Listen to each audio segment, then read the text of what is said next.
A city man claims he's been subjected to harassment by Thunder Bay police. A Thunder Bay nonprofit food group hit by a damaging theft. And the deadly violence continues in Egypt.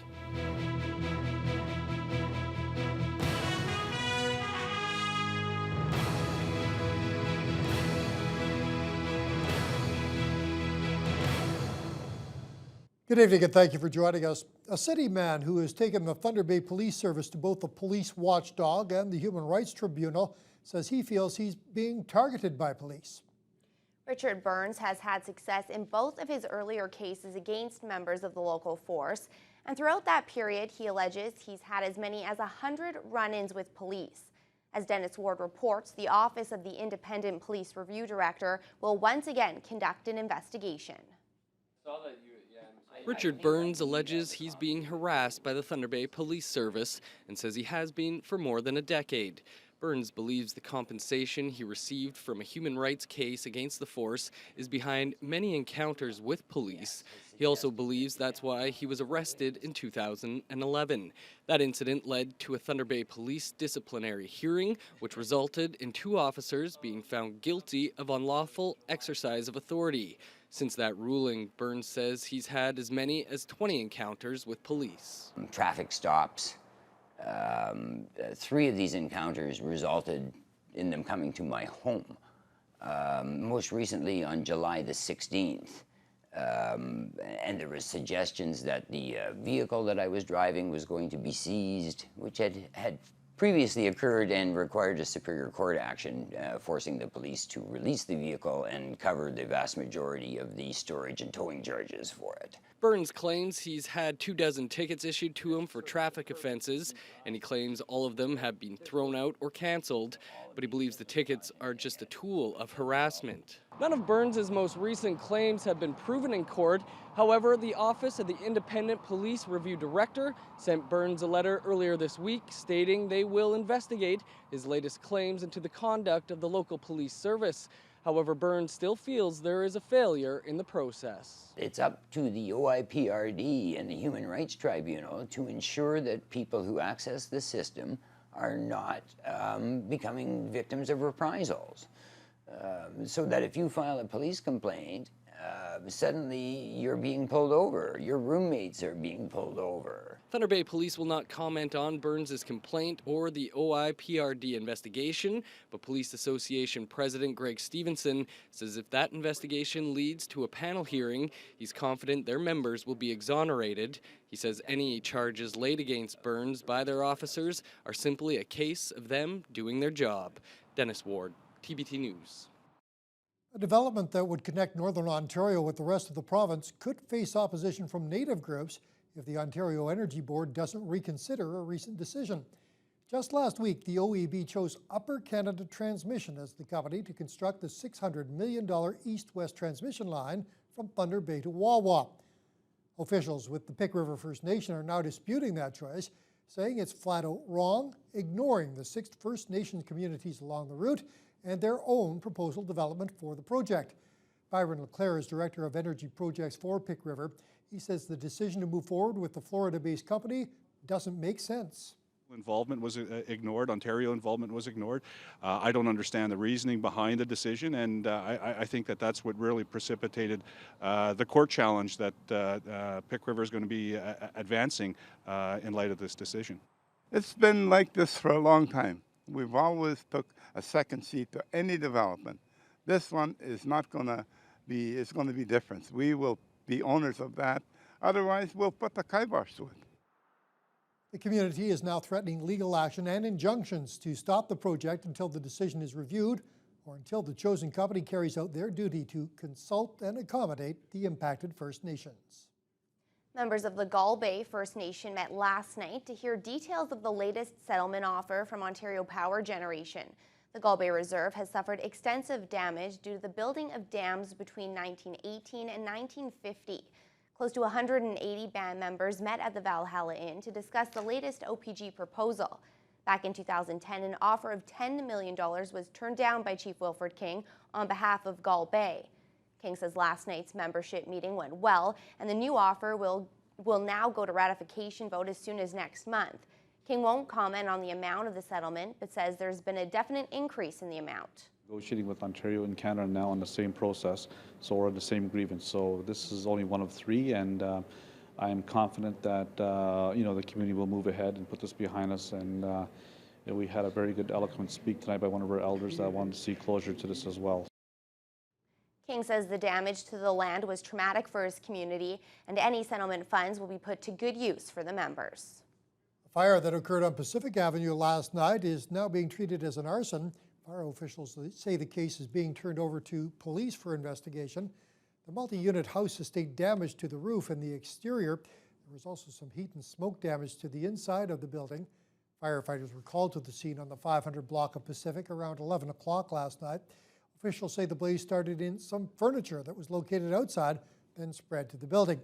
Fortunately, there were no injuries and the investigation continues. The local garden co-op responsible for mobile markets around Thunder Bay has been hit by thieves. Roots to Harvest grow their own vegetables and then sell them at transit stops to people with limited income. But their mode of transporting the food is now gone. Just after 8 o'clock this morning, coordinator of the program, Aaron Beagle, arrived to find 6 bicycles missing. The group usually stores them locked up in the greenhouse at the corner of Cornwall Avenue and Algoma Street. Beagle believes they were stolen out of the window of the greenhouse, but she found the lack of damage to the plants suspicious. And it's also left them scrambling with a week remaining in the mobile markets program. It means a lot more juggling. It means pulling some favors. It means trying to make it work to try to continue, and we will continue it, whether we walk down to Water Street Station or what, or take the bus over to City Hall, but we will make it work one way or the other. We're not going to stop doing mobile markets, but those bikes have a lot more value to us than street value to wherever they are. The organization purchased the used bikes from Bicycles for Humanity with a grant from the United Way. Beagle adds that she'd just like to see the bikes returned. Anyone with information about the theft can contact Thunder Bay Police. The Nishnawbe Police Service now has a new chief. Terry Armstrong will take the helm as of September. He'll succeed Bob Herman, who's held a position of acting chief since January of this year. Armstrong spent most of his career with the Ontario Provincial Police in the Northwest region.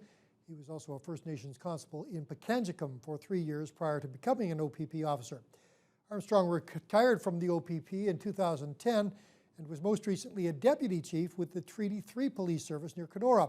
He will assume his new role with NAPS effective September 3rd. Well, there are more headaches for drivers who use Niebing Avenue. The street was closed for most of last summer due to underground reconstruction, and now drivers are once again having to find alternate routes due to more road closures. A portion of Niebing Avenue has been closed to complete paving and underground road work. Project engineer Rick Harms says drivers are asked to follow the detours around the construction project. Over the winter, there had been some ownership changes on the west side of Niebing Avenue, and the owners had approached the city to install sanitary services, sanitary sewer for new lot development, and so that is currently underway prior to paving. And that's not all for Niebing Avenue. Starting next week, the road will be closed for 4 days between Broadway Avenue and Montreal Street for rehabilitation of the railway crossings. A group of 7 Thunder Bay delegates left today for a week-long Sister Cities trip to China. The delegation includes Sister Cities Chair Aldo Roberto, City Clerk John Hannum, Development Manager Mark Smith, City Mining Manager John Mason, Communications Director Karen Lewis, local Tai Chi Master Peng Yu, and Confederation College Research Director Colin Kelly. The group left this morning for our sister city, Jiuzhou, China. They'll return on August 26th. It's a milestone for one of the city's high schools. Hammersholt High is celebrating 50 years of teaching with a reunion that is bringing together familiar faces and old friends. The reunion committee is expecting around 1,000 people to once again walk through those doors and reconnect. The 3-day event kicked off this afternoon as former students got a chance to check out memorabilia from the past. The reunion features numerous indoor and outdoor events around the city. There will also be school tours, a Saturday night dance, golfing, and many other activities. The reunion committee consists of many former teachers from Hammersholt. Jerry Gormley spent over 32 years teaching law, sociology, and history at the school. It was really kind of neat to be back in this place. The nice thing was I didn't have to obey any bell patterns. I just did it on my own. And it was really nice to be back in the place where I spent so much of my working life.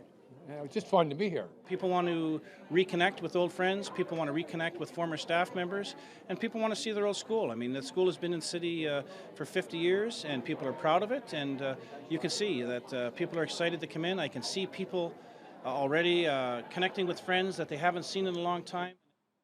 The reunion wraps up Sunday with a buffet brunch at Lakehead University. Chippewa Park is literally going to the dogs this weekend.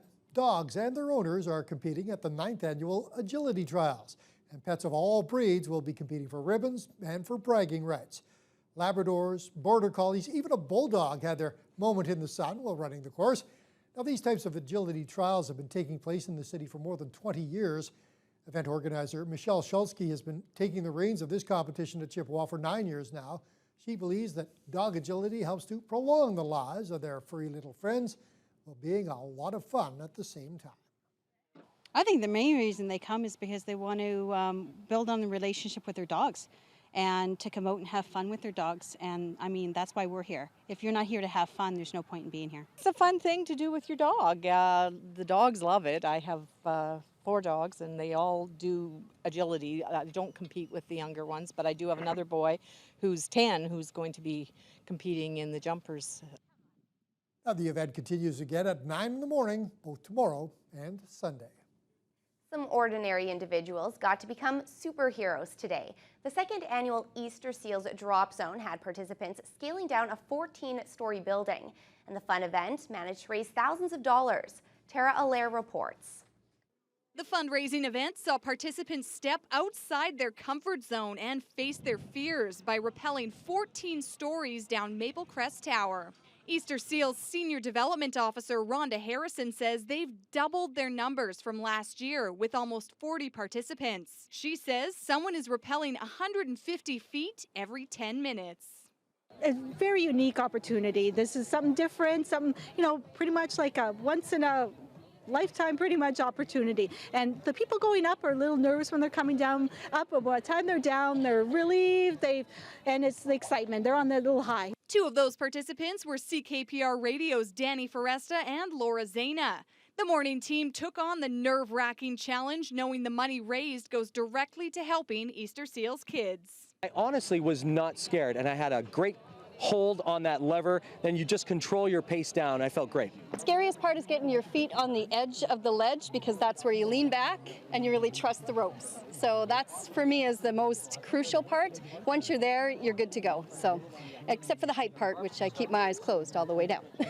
And not to be outdone, Rock 94 DJ Brad Hilgers also took the plunge today. Another participant, Robin Gould, took on the challenge as one of her 40 significant things to do in her year of 40. Since reaching the milestone, she's gone skydiving, swam with dolphins, and relaxed on a Disney cruise. She said rappelling down a building looked like fun and allowed her to cross 2 more things off her list.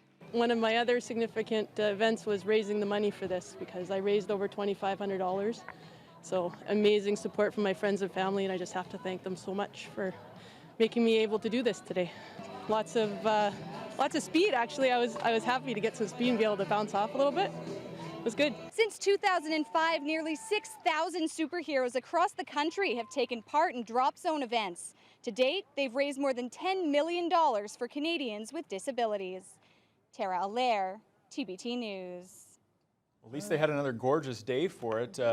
Matt, not much wind really to speak of, but I imagine even a little bit of wind when you're up that high probably feels like a lot more than it is. Yeah, you wouldn't catch me doing that, I'm not gonna lie. Little scared of heights, not gonna lie, but and a little bit windy, but not too bad this morning for them. Yesterday was the big newsmaker for Thunder Bay. In fact, we reached a high of 26.3 degrees.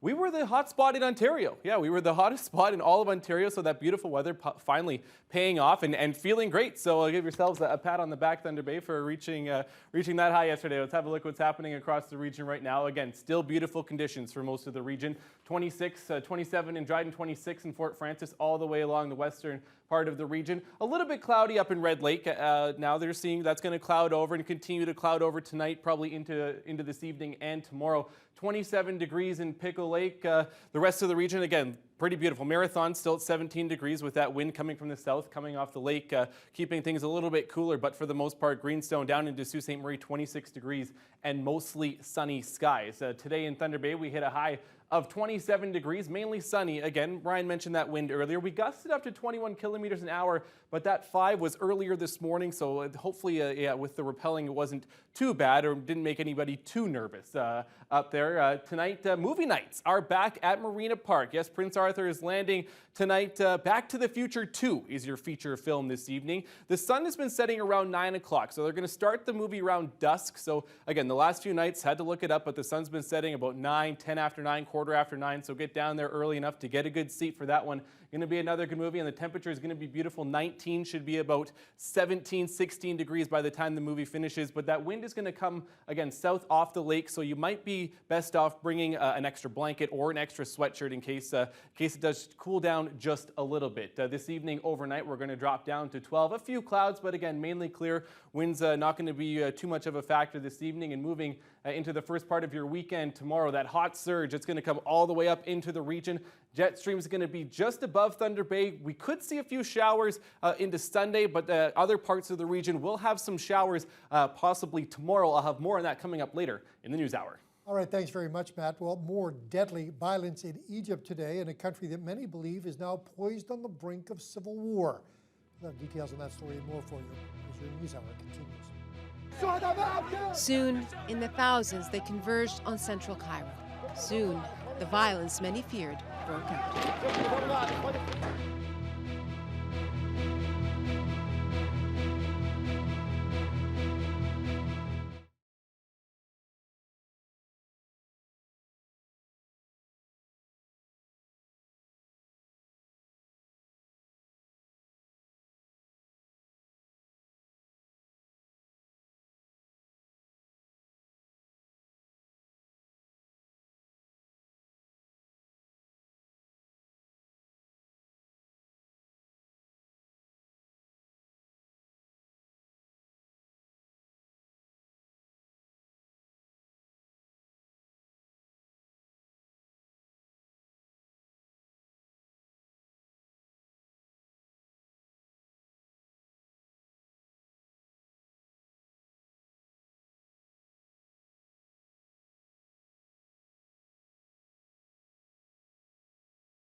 Security officials in Egypt say the death toll in clashes today across the country now stands at 60 and is expected to go higher.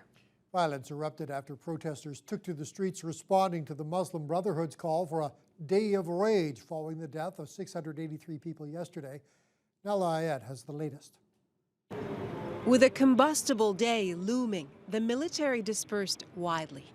So did word that security forces had permission to open fire should things get out of hand. On Fridays in Egypt, things have a habit of getting out of hand. And this wasn't any Friday. The Friday of Rage, the Muslim Brotherhood called it.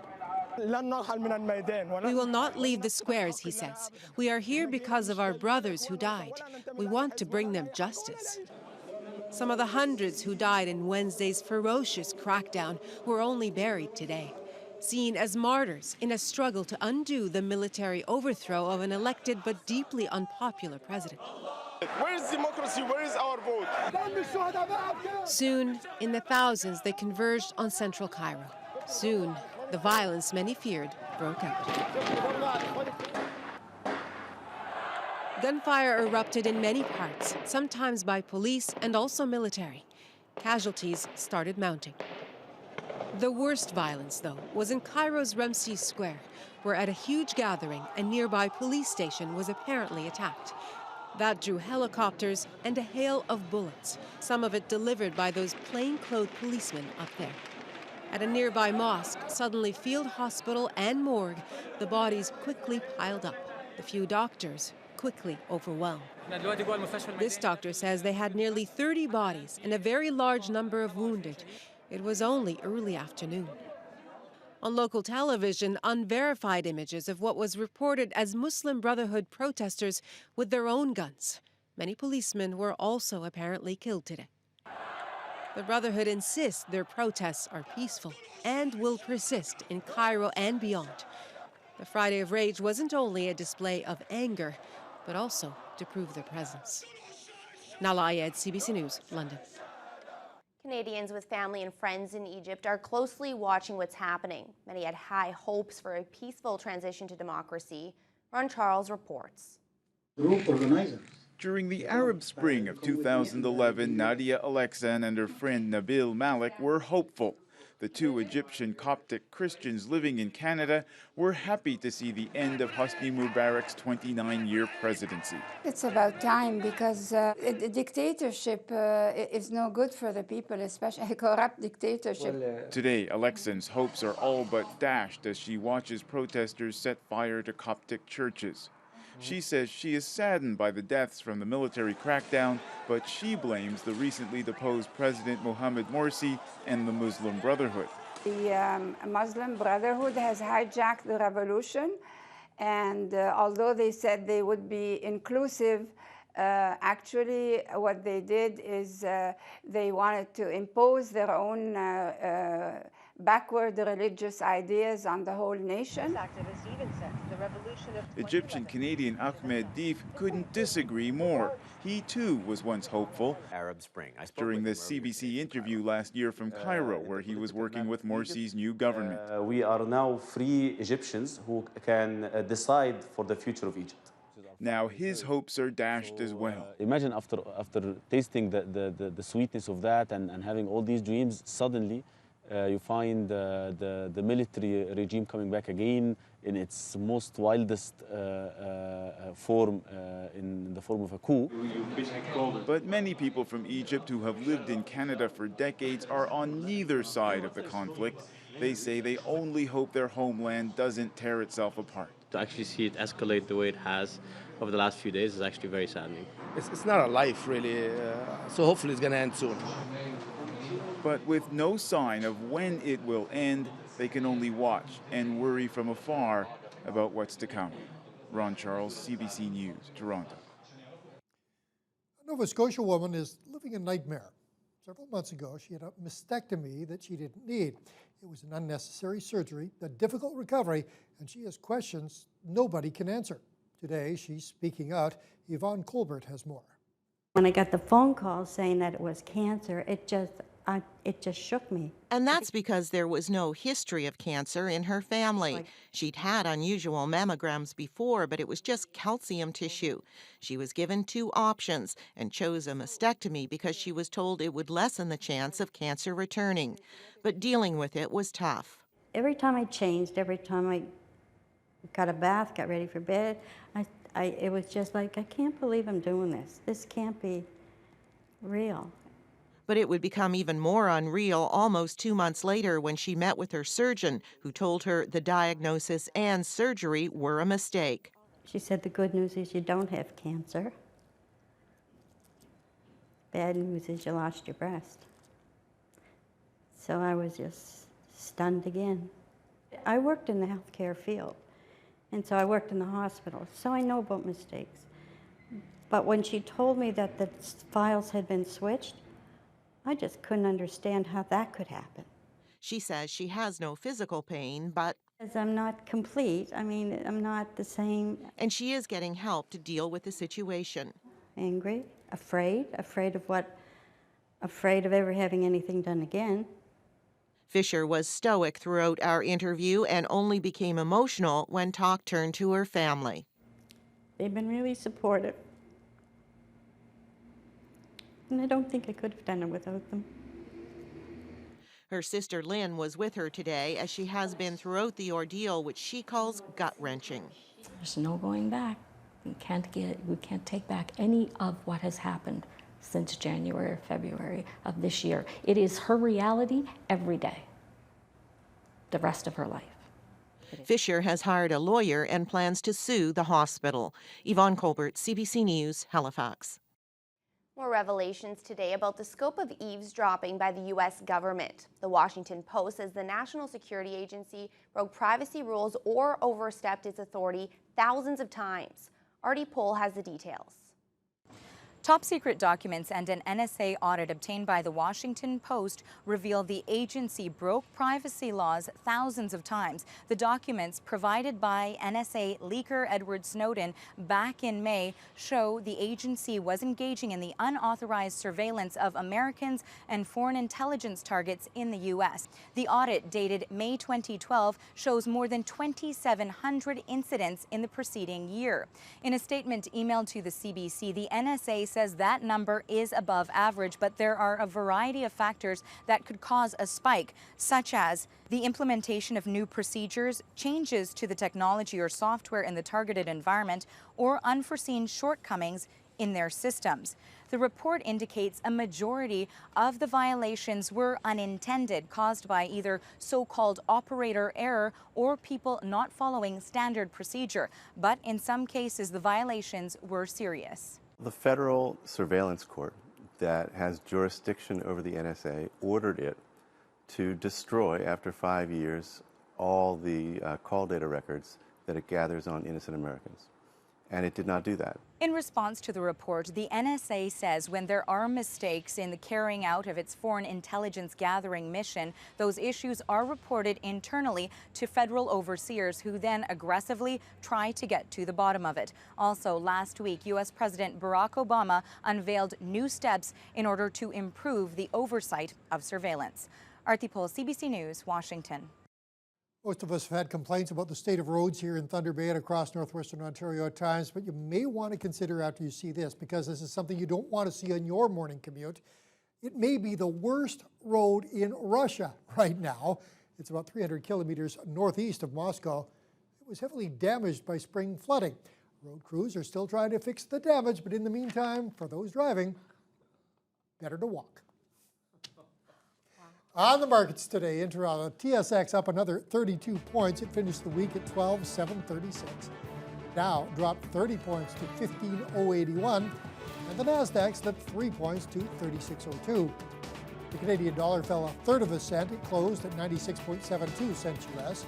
Gold up $10 to $1,371 an ounce, and oil edged up 13 cents to $107.46 a barrel.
We talked yesterday about Canada's success at the World Track and Field Championships. More of the same today. Yeah, we're certainly not a powerhouse in track and field, but we continue to plug along. Canada has a 4th medal at the Track and Field Championships in Moscow. Dylan Armstrong this time. He won bronze in the men's shot put with a throw of 21.34 meters. It's the 2nd medal in as many World Championships for Armstrong. The native of Kamloops, BC, won silver in 2011. Meanwhile, a shocker today at the Western and Southern Open tennis tournament in Cincinnati. Novak Djokovic's bid to become the first player to win all 9 Masters events has been put on hold for at least another year. American John Isner, you remember, he beat Milos Raonic yesterday. Well, he upset the #1 seed 7-6, 3-6, 7-5 in the quarterfinals. The world's top-ranked player has never won Cincinnati, losing in the final 4 times. He won't make it there this year. The #2 seed was also ousted today. Britain's Andy Murray fell in straight sets to 6-seeded Thomas Berdych, 6-3, 6-4. Over on the women's side, Serena Williams cruised to a 6-0, 6-4 win over Simona Halep. The Toronto Blue Jays hope to carry their momentum into Tampa Bay this evening, fresh off a series win over division-leading Boston at the Rogers Centre last night, where former White Sox teammates Mark Buehrle and Jake Peavy were the starting pitchers. Peavy on his game in this one as JP Arencibia waves at this 3-2 offering to end the second. Fast forward to the top of the 4th. Boston gets on the board first. Jacoby Ellsbury grounder to second base. Jays can't turn the double play as Daniel Nava comes across. Red Sox lead 1-0. Buehrle, he gave up 10 hits through 7 innings of work, but just the 1 run to go along with 4 strikeouts and a pair of walks. Really nice outing for Mark Buehrle. Bottom of the 7th now. Peavy facing Brett Laurie with nobody out and 2 runners on. Laurie gets the better of this at bat, firing a line drive to center field. Jose Bautista scores. This game is tied at 1. That will end Peavy's night. He's replaced by Craig Breslow. Still in the inning, pinch hitter Mark DeRosa lifts a sac fly into the outfield. In comes Edwin Encarnacion. Jays take the 2-1 lead. They hang on to win the ball game by that very score. Buehrle picks up his 9th win. Meanwhile, it's the 22nd save for Casey Janssen. Boston still leads the AL East by 2 games over the Rays. The Blue Jays are 15 games out. Well, ready or not, here comes Max Hall as the Winnipeg Blue Bombers look for just their 2nd win of the season tonight when they host the Hamilton Tiger Cats. Hall's set to make his first career CFL start, despite coming into the season as the #3 man on the depth chart. The former Arizona Cardinal feels ready to seize the opportunity. In fact, he says he feels much more prepared than he did when he made his first NFL start back in 2010. I just have to play like this is my team and it's my turn to take over. In this season of uncertainty, it's now Max Hall's turn to attempt to remove the weight of losing that has attached itself to the Blue Bombers. Hall's playing days appeared over until offensive coordinator Gary Croton, who recruited Hall once to play at Brigham Young, lured him north. And with the struggles the offense has had, it's hard to say who's under more pressure tomorrow night. Obviously, I'm a humble person right now, but at the same time, I know I'm a good football coach. I've won a lot of games, I've won many championships, and I think I can do it here. But can the Bombers do it with Hall, who did start 3 games in the NFL with the Arizona Cardinals in 2010? But besides a couple of exhibition games, has yet to throw a pass in a real CFL game. And how long will he be given to work out the kinks, with Buck Pierce waiting anxiously to get back on the field? I can't really worry about that. I really can't. If I can't play looking over my shoulder, wondering if the next guy is going to come in, so I'm not going to. He's had a lot of time to prepare himself mentally, and I think that's the biggest thing for him. Buck Pierce has also used the time this week to settle his emotions and reflect on what he has to do to be in the right frame of mind if he does have to take over from Hall. I'm a professional in any sense of the way with that. I'm ready to go. The situation's it's been handled. It's in the past. Now we got to move forward from it. While he's #3, Justin Goltz will be getting playing time when they go into their Wildcat formations. And though being a backup is not to Pierce's liking, it may be beneficial. He's had some durability issues, and as a backup, he's going to be healthy anytime he comes into the game. Of course, the hope is that Pierce won't have to play if Hall fulfills expectations. If I go out there and execute If I make my reads, if I get the ball out on time and we move the ball down the field, I won't have to worry about that. So I understand what we need to do, and we're going to get it done. Heading west now, where the BC Lions hope to leapfrog the Stampeders for second place in the division this weekend, but the Leos will have their hands full trying to contain the CFL's second leading rusher, John Cornish. In that war big time tonight. John Cornish up the middle. Goodbye. Touchdown. Make it 3. Hat trick. John Cornish. With all due respect to Andrew Harris and all the other backs, John Cornish is the premier back in the Canadian Football League. His 175 yards rushing, 4 touchdown performance against the Riders, earning him Canadian and Offensive Player of the Week honors. He ran all over and through the Riders as Calgary handed Saskatchewan its first loss. It's something he also did to BC back in Week 1. They are a very strong team, and John is playing extremely well. There's no doubt what the philosophy is. There's no doubt that he's finding ways to make explosive plays. I mean, you take a look at his 53-yard run last week. You take a look at another run that's over 30. All of a sudden, you're looking at the score sheet, and he's got over 80 yards on 2 plays. So he's playing outstanding football. A tremendous amount of respect for him, because it's not going to take one guy to get him down. It's going to take all 12 of us. You guys going to be the team to finally stop John Cornish? We're going to go out there and play BC Lion football. Our defense is going to run, hit, and be nasty, if that answers your question. Before preseason games on the NFL docket this evening, Tom Brady's expected to get the start for the New England Patriots as they take on Tampa Bay. This, of course, coming 2 days after Brady appeared to injure his knee in practice, and all manner of panic ensued. The Minnesota Vikings, they're in Buffalo to take on the Bills. 4 games last night, Chargers-Bears. Chicago looks really good early as Cutler hands the ball to Matt Forte. Big hole on the left side. He's off to the races. A 58-yard run for Forte. Brings up 1st and goal at the 5. Brandon Marshall, my man, 118 catches last season. That's why. A strong catch in the end zone, victimizing Sharice Wright, 7-0 Chi-Town. Meanwhile, San Diego's starting offense not able to get anything on track. 3rd possession, left tackle Max Starks, free agent from Pittsburgh, absolutely whiffs on Shea McClellan, and the ball is out. Phillip Rivers puts it on the ground, recovered by Major Wright. The Chargers turned it over 5 times in the first half. So the Bears take over in San Diego territory. They would march right down the field, capping off the drive with a 4-yard TD run by Forte. Bears up big. They hang on to win 33-28. Shifting over to Cleveland, meanwhile. The Browns' offense looking good in the preseason. Brandon Weeden finds Josh Gordon along the sidelines. Later in the drive, Weeden hits Jordan Cameron in the end zone. Cleveland beats Detroit 24-6. It's Philadelphia over Carolina 14-9 as we see Michael Vick scramble and hit Riley Cooper for a 22-yard pickup. Over in Baltimore, where Joe Flacco hits his home run threat, Torrey Smith.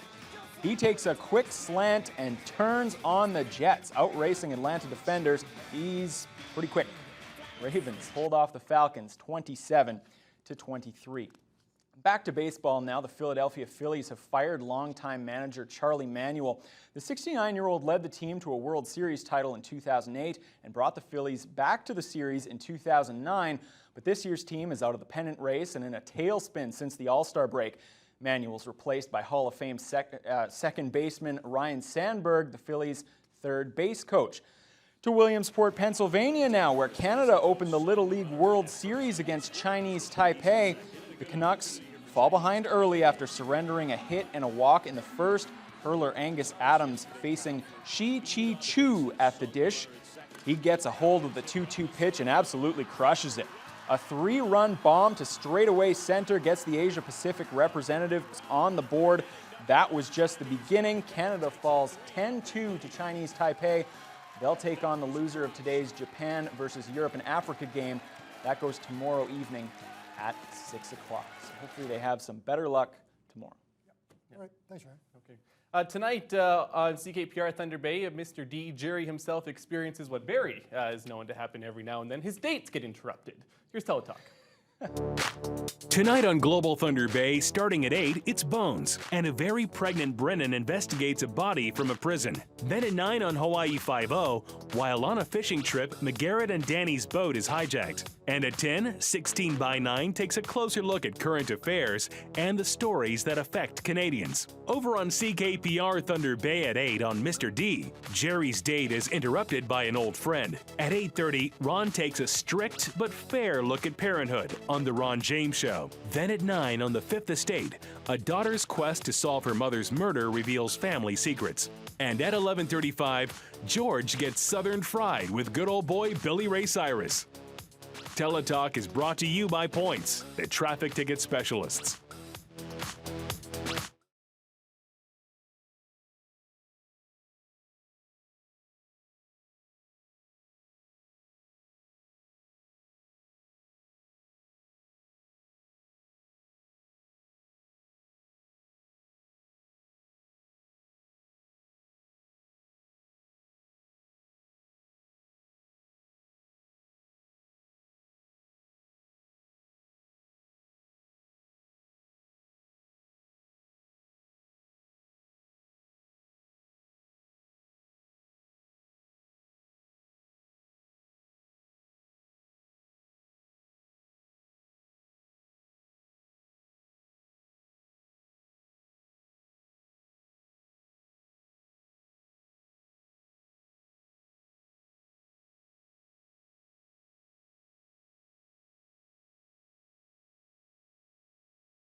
We have been enjoying a beautiful week weather-wise. Matt, what is the weekend looking like? Yeah, it's going to be hit and miss. Tomorrow should be nice, but we could see a chance of showers and a thunderstorm on Sunday. I'll get to that in just a second. In case you haven't noticed, it's three-piece suit day here on the TBT News set.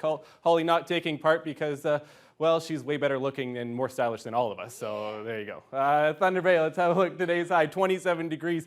Mainly sunny skies again, as Holly just mentioned. A beautiful end to what was a beautiful week. Across the country right now. Vancouver, Prince George, not so fortunate at this point. 21 degrees and cloudy skies in Vancouver. Prince George, 18. They're seeing thunder showers at this hour. Moving into Edmonton, Calgary, 22, 25. But the heat, Regina, 33 degrees. Saskatoon, 31. It is a bit of a heat wave out in the prairies. Very much enjoying that. Getting up there. And the Humidex making that feel even hotter than it is right now. Winnipeg at 30 as well. And Churchill at 22 degrees as we move into southern Ontario. Thunder Bay, still the warm spot across the province as you have a look. Toronto, 22, Ottawa, Montreal, 22 as well, but they are seeing mainly sunny skies. Quebec City, 20. That's a bit of a break for them after the weather they've been seeing lately as we move into the Maritimes. Fredericton, 21, mostly cloudy skies. Halifax, 18 degrees and sunny skies, as I think it's going to move into the Maritimes. There we go. Now it's going to move into the Maritimes. Yeah, it's right. It's Friday. St. John's not so lucky. They're not having a great Friday at 12 degrees right now. But again, it is mainly sunny. Having a look at that systems map, you're going to see this cold front moving through. It's going to cool things off a little bit for tomorrow, but with the low pressure system that's ahead of it, that's the string of precipitation that the region is going to see come Sunday. Going to be pockets, shouldn't be too bad here and there, a chance of a thunderstorm across some of the region, but that's what we need to be wary of come Sunday and not Sunday night into Monday. As we have a look at the region tonight, 17 degrees in Red Lake and Kenora. Beautiful temperatures for the most part across the region. Moving into tomorrow, we're also going to continue to have beautiful temperatures. Armstrong, 28, Big Trout Lake, 27. Could get a little cloudier as we move into the earlier stages of Sunday, but again, still beautiful temperatures right across the board. As we have a look at Thunder Bay at this hour, 25 degrees. Again, beautiful outside. It's been a beautiful week. You can't blame that on me. I've got here this week and it's been beautiful temperatures. So, you make your own conclusions. Wind, though, gusting up 32 kilometers an hour. It is gusting, so keeping things, again, a little bit gusty out there. And that's going to continue into tonight. A few clouds, but that wind will die down around midnight or so. 12 degrees, again, a little bit warmer than it has been over the past few nights, which is always a good thing. I've hit you with some big graphics today. It's the golf ball, because tomorrow, great day to go golfing. As we have a look, 24 degrees come noon.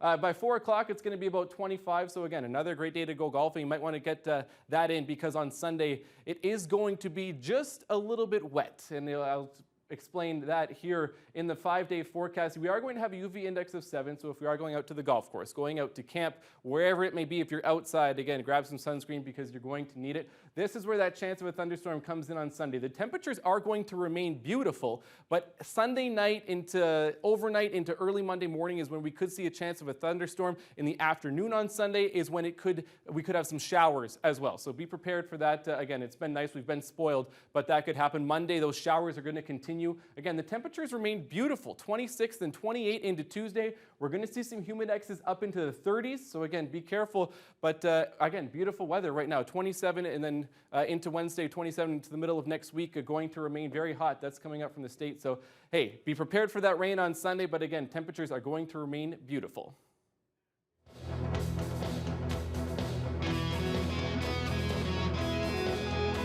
On entertainment news, singer-songwriter Justin Hines will be taking the stage at the Italian Cultural Center next week. Brent Hawley has all the details in tonight's edition of Front Row Center.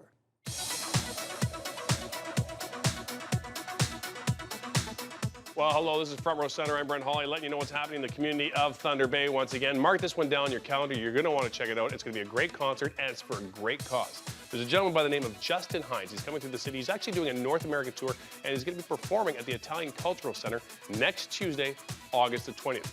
He's a great storyteller. He's a great Canadian singer-songwriter, and all of the proceeds from this tour are going to support various local charities on his tour. So in Thunder Bay, all the money that he raises is going to the March of Dimes. Now, tickets are only $10, and you can pick them up at a variety of locations throughout the city, including the Baggage Building Arts Center, the March of Dimes itself, the Painted Turtle, Print Pros Plus, the Thunder Bay Transit Office, or you can call for more information and for tickets, 345-6595.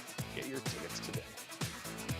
Front Row Center is brought to you by Teleco. We hear you at Teleco, your T-Bay Tel authorized dealer, 601 Central Avenue.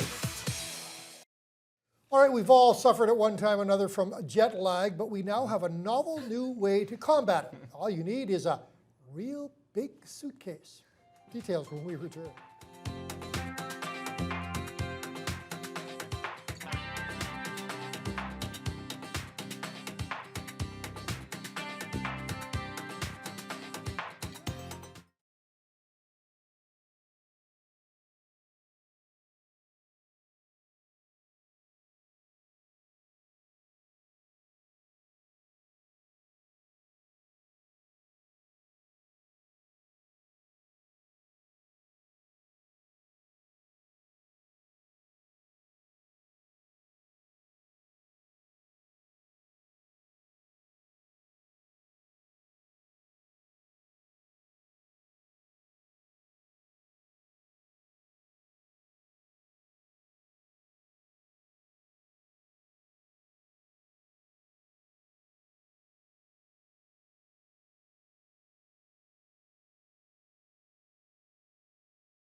we've all been there. So tired after a long flight, you could sleep just about anywhere.